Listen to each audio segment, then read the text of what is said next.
आज हमारे साथ मौजूद हैं बिलाल आजम जी, साहब। आज हमारे साथ इन स्टूडियो मौजूद है बिलाल आजम साहब। Thank you so much sir for your time. सबसे पहले तो हमें काफ़ी इंटरेस्ट हो रहा है आपकी जर्नी सुनने में, जानने में कि एक केमिकल इंजीनियरिंग की डिग्री, कॉर्पोरेट सेक्टर में काम किया, फिर उसके बाद अपनी ज़िंदगी सफ़र के नाम कर दी। क्या सोचा, क्या ऐसा आपने अपनी ज़िंदगी में एक्सपीरियंस किया कि फर्स्ट ऑफ ऑल ट्रैवल मेरा जो है वो पार्ट एंड पार्सल रहा from childhood he with my father.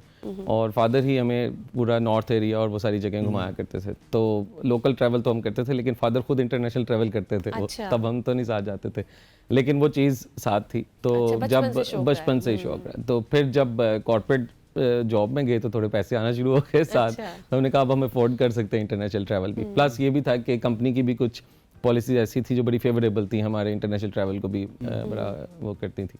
तो वहाँ से फिर मेरा इंटरनेशनल ट्रैवल का जर्नी स्टार्ट हुआ आई थिंक 2012 से, और फिर बस वो चल रहा है, वो रुका नहीं। और इस सारे सफर में क्या वजह बनी कि आपने कॉर्पोरेट सेक्टर को बिल्कुल ही खैराबाद कह दिया? हाँ, उसकी सबसे बड़ी वजह यही थी कि ट्रैवल के लिए आपको छुट्टी लंबी चाहिए होती है, और कॉर्पोरेट में आपको एनुअल लीव्स वाला जो पूरा कोटा होता है वो मेरे जैसे बंदे के लिए वो छोटा था। तो इनिशियली मैंने ट्राई किया अपनी कंपनी से बात करने की मुझे 1 या 2 साल का एक गैप ईयर दे दें, मैं अपना ये शौक जो है ना वो पूरा कर भाई। हाँ, जितना मैक्सिमम मैं कंट्रीज कर सकता हूँ अपने इस पासपोर्ट पे वो हो जाए।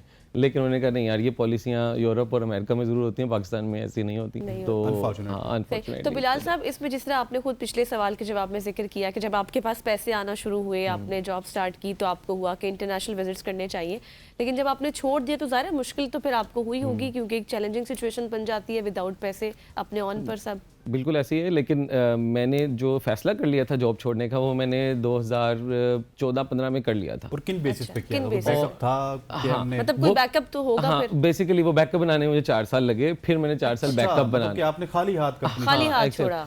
तो नहीं, बैकअप मैंने बनाया 2014 तक मैंने सोचा, और फिर मैंने 18-19 में जाके फिर मैंने टोटल एज को खैरबाद किया। अच्छा। तो उन 3 से 4 सालों में मैंने अपना बैकअप डेवलप किया, प्लस मैंने अपनी एक कंपनी ट्रैवल की भी बनाई, मैंने ट्रैवल के स्टोर्स अपने ओपन किए, जिन कंट्रीज में मैं जाता था वहाँ से ट्रैवल की प्रोडक्ट्स लेकर आता था जो पाकिस्तान में नहीं मिलती।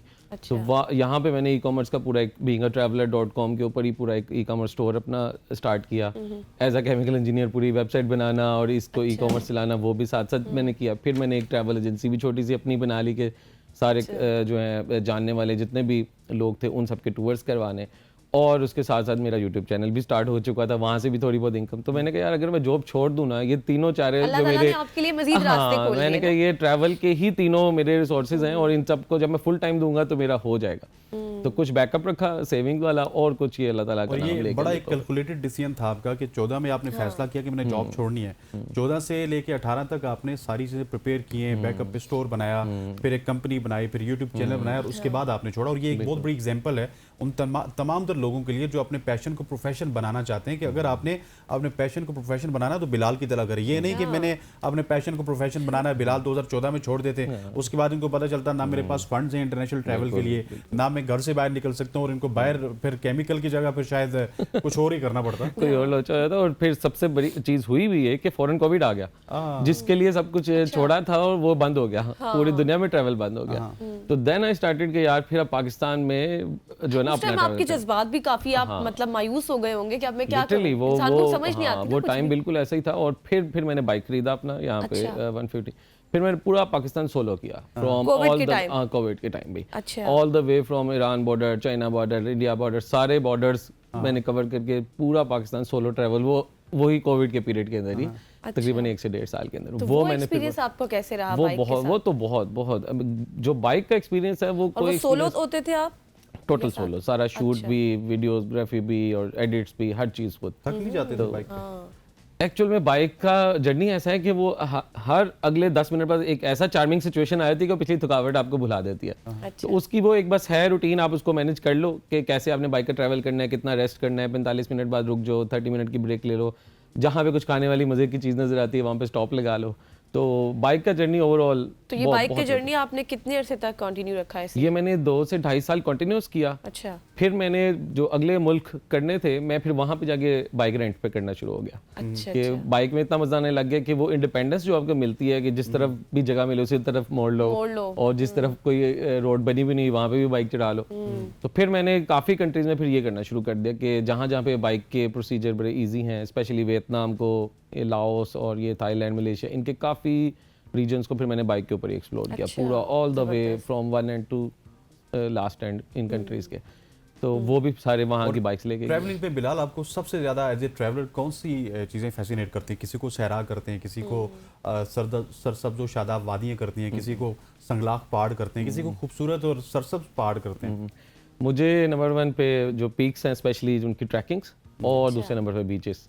तो ये और कुछ मुल्क ऐसे हैं जहाँ पे ये दोनों चीज़ें कंबाइंड आपको एक ही शहर में मिलती हैं, और वो आपको मिलती हैं, आपको बहुत वहाँ पे मिलती हैं, और हाँ बहुत बहुत ज़बरदस्त। और फिर वो जो बीच के कलर्स हैं वो आपको इतना फैसिनेट करते हैं। तो ये स्पेशली जो वियतनाम वाला रीजन है, ये साउथ ईस्ट एशिया वाला रीजन है, यहाँ पे आपको काफ़ी चीज़ें कंबाइन मिलती हैं। अच्छा, 34 ममालिक आपने जो है इस वक्त घूम चुके हैं, सफ़र कर चुके हैं, सबसे अच्छा एक्सपीरियंस कौन सी कंट्री में रहा? मैं अभी 2 दिन बाद भी दोबारा उसी कंट्री में जा रहा हूँ, दैट इज चाइना। वियतनाम को मैं पहले बहुत रेट करता था ऊपर, अब लेकिन वियतनाम आहिस्ता आहिस्ता अब सेकंड नंबर पे आ गया। अब मैं चाइना को करने लगी। चाइना में ऐसा आपको क्या डिफरेंट लगा? चाइना की सबसे अच्छी बात यह है कि उनके जितने भी प्रोविंस हैं ना, वो सारे एक डिफरेंट कंट्री का आपको एक्सपीरियंस देते हैं। अच्छा। पूरी जुबान का डायलेक्ट चेंज होता है, लोगों का बिहेवियर चेंज होता है, उस इलाके की पूरा कल्चर चेंज होता है। यानी फॉर एग्जांपल मैंने यहाँ से बॉर्डर क्रॉस किया खुंजराब का, तो पाकिस्तान से आप जैसे एंटर होते हैं तो पहला जो आता है वहाँ पे आपको ताजिक कल्चर मिलता है। अच्छा। और पहले 2 शहरों में ताजिक से बाद फिर आपको उइगर कल्चर मिलता है, जो कि ईस्ट तुर्किस्तान का कल्चर हुआ करता है, वो मिलता है। यानी ये सारा मुस्लिम रीजन है। फिर आप थोड़ा सा आगे जाते हैं तो उनकी जितनी भी डायनेस्टीज आ चुकी हुई हैं, हान डायनेस्टी है, चिंग डायनेस्टी, मिन डायनेस्टी, उनकी डिफरेंट कल्चर रहे हैं, उनके घरों का वो सिस्टम चेंज हो जाता है उनकी। फिर और सबसे अच्छी चीज़ ये कि चाइना के जो अपने लोग हैं, जो अपनी गवर्नमेंट है, वो टूरिज्म को इतनी ज़्यादा सपोर्ट करती है और इतनी ज़बरदस्त डेवलपमेंट है कि आपको ज़ुबान नहीं भी आती ना, तो आप हर चीज़ कर लेंगे, हर जगह पहुंच जाएंगे वहाँ पे। आज के दौर में स्पेशली जब आपके पास ट्रांसलेटर भी है, वो चीज़ें भी।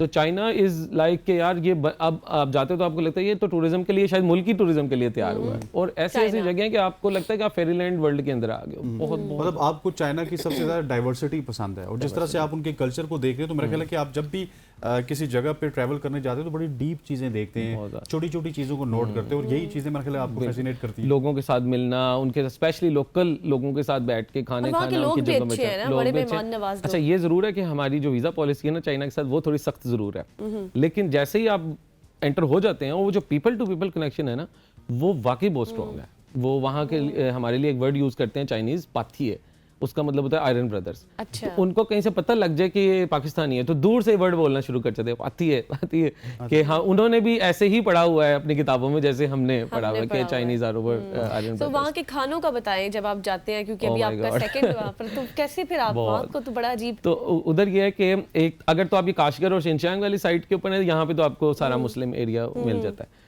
तो by virtue of full time traveller ना, तो ये आपको कुकिंग वाली चीज़ भी फिर खुद आनी चाहिए। आपको इंग्रेडिएंट्स भी सारे पता होने चाहिए कि आपने एक नॉन हलाल कंट्री के अंदर फिर अपना खाना वगैरह कैसे बनाना है। तो फिर मैं वहाँ पे कुछ ऐसे कैफेज या रेस्टोरेंट ढूंढता हूँ जहाँ पे रश कम हो और जिसके ऑनर से मैं डायरेक्ट बात कर सकूँ। वहाँ पे मैं किचन में घुस जाता हूँ, कहता हूँ यार ये चीज़ें पकड़ लो, ये चीज़ें पकड़ लो, इन चीज़ों को कंबाइन करके। हाँ, यानी कोई ऐसा कैफे जो ज़रा ओपन हो, उस तरह कम लोग हों और जरा आप ऑनर के साथ जो है ना वो बातचीत कर सकते हो। तो वहाँ पे फिर मैं इस तरह मैंने अपनी मर्जी के फ्राइड राइस कुछ बना लिए, कुछ चीज़ें बाजार से खरीद के कहा इसको इसमें डाल दो। और ये जो जितने भी आपने डिफरेंट प्रोविंस में जाते हैं, डेफिनेटली हर प्रोविंस की जुबान भी दूसरे प्रोविंस से कुछ ना कुछ डिफरेंट होती है, और आपको उस तरह से चाइनीज या फिर वियतनाम, हम उस तरह से फ्लुएंट तो बोल नहीं सकते।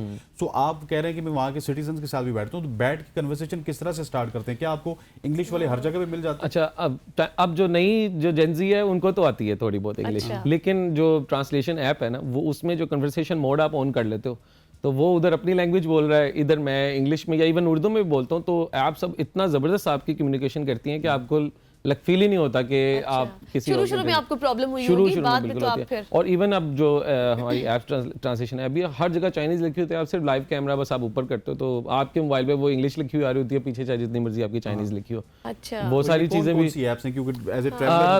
मेनली गूगल ट्रांसलेटर, लेकिन चाइना के अंदर गूगल की कोई ऐप्स नहीं चलती, तो आपको बिल्कुल ना गूगल, यूट्यूब, इंस्टाग्राम, यानी जो भी अमेरिकन ऐप्स हैं वहाँ पे नहीं चलती उनकी। फिर बैदो उनकी ऐप्स है, व्हाट्सएप की जगह बैदो के नाम से, फिर आप उनका गूगल भी कर लेते हैं, उनका यूट्यूब भी प्ले स्टोर से इजीली डाउनलोड हो जाएगा। हाँ, बैदो से हाँ वो हो जाता है। और फिर उसमें कैमरा ऑन करो, चाइनीज लिखी है उसके सारी आपकी हाँ क्लियरली इंग्लिश में कन्वर्टेड आती है, और फिर उसका कन्वर्सेशन मोड जब ऑन करते हो तो वो बड़ा अच्छा, दो तरफ का माइक उसको खुद ही जज करता है। बाकी कंट्रीज में तो गूगल चलता है। हाँ, वो तो चलता है। बाकी ईरान और चाइना, ये दोनों मुल्क ऐसे हैं जहाँ पे टोटल तो VPN ईरान के लिए फिर कौन सी ऐप है? ईरान के लिए भी यही करना पड़ता है आपको, वहाँ पे फिर VPNs वगैरह जो रजिस्टर्ड VPNs हैं जो गवर्नमेंट ने दिए हुए हैं वो आप यूज़ कर सकते हो। ठीक है। चाइना में भी इस तरह ही करना पड़ता है, लेकिन ये बाकी सब मुल्कों में VPN लगा के आप वो ऐप्स चला सकते हैं वो हाँ फिर वो आप चला सकते हैं। सही। और ये जो हमारी तरफ VPN चलते हैं कि कोई भी VPN डाउनलोड कर लिया, हाँ ये नहीं, सारी- वो जिस तरह चाइना में जाते हैं तो वो चाइना का रजिस्टर्ड VPN आप यूज़ करते हो, वो अदरवाइज खरीदना ये पड़ता है? जितने भी अमेरिकन VPNs है वो भी नहीं चलते वहाँ अच्छा, पे, वो खरीदना पड़ता है वो वहाँ पे खरीदना पड़ता है। हाँ सही सही सही सही। और मुझे ये बताएं कि अब चूंकि आपने इतनी सारा कंट्रीज का सफ़र किया है और जिस तरह आप अपना एक्सपीरियंस भी शेयर करें, बहुत सारे लोग आपकी फॉलोअर्स भी इस वक्त देख रहे होंगे, एक पाकिस्तानी पासपोर्ट पर जाना अब कितना मुश्किल या कितना आसान हो चुका है, और आपका सबसे ऐसा कोई अच्छा तजुर्बा हो या बुरा तजुर्बा हो? ये तो बात का जब मैं अपना प्रोफेशन भी समझ लें और पैशन भी समझ लें तो उसमें सबसे बड़ी जो वीकनेस है ना वो यही है यही बात कि आपका पासपोर्ट आपको बहुत कम सपोर्ट करता है। और स्पेशली जब मेरा ये जब मैंने अपने नेबरिंग कंट्री से पूरे किए, स्पेशली जब इंडिया के लिए भी मुझे वीज़ा भी चाहिए था, जब इंडिया का भी मैं भी रिसेंटली ट्रिप कर आया तो वो भी समझ लेंगे 4 साल लगे वो वीज़ा लेने में।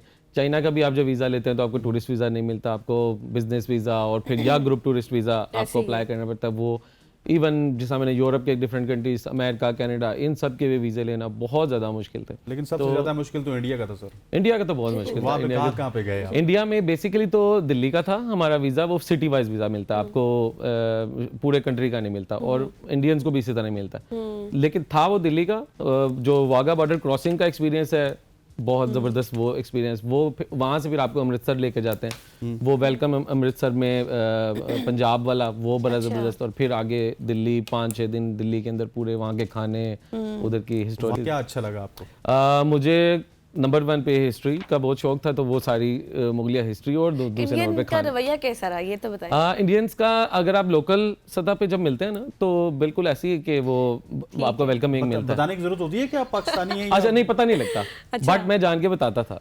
मैंने रिकॉर्ड करना था, वो रिएक्शंस भी मैंने रिकॉर्ड करने थे लाइव, हाँ, कि कैसा वो होता है और तब लोगों को भी नजर आए। और वाकई मैं जान के बातचीत स्टार्ट करता था और फिर मैं बताता कि मैं पाकिस्तान से आया हूं। तो पहले उनको शौक लगता था आप आ कैसे गए, वीजा मिल कैसे गया, ये चीज़ तो उनको है कि आना तो अलाउ नहीं है, आ कैसे गया।